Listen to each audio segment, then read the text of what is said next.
Hello everyone. आज आपण subtraction करूया. 600 मायनस 392.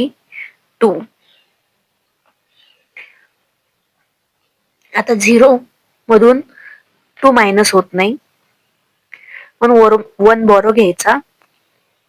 हा 0 इथं घ्यायचा आणि 1 बॉरो घ्यायचा. आता माइंड मध्ये आपण ठेवायचा. परत 10 घ्यायचा.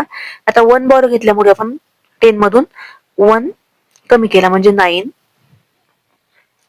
आता इथं परत 1 बॉरो घेतल्यामुळे इथं 6 मधून 1 कमी करायचा म्हणजे 5. 10 minus 2 8. 9 minus 9 0. 5 minus 3 2. आन्सर आहे 208. Thank you.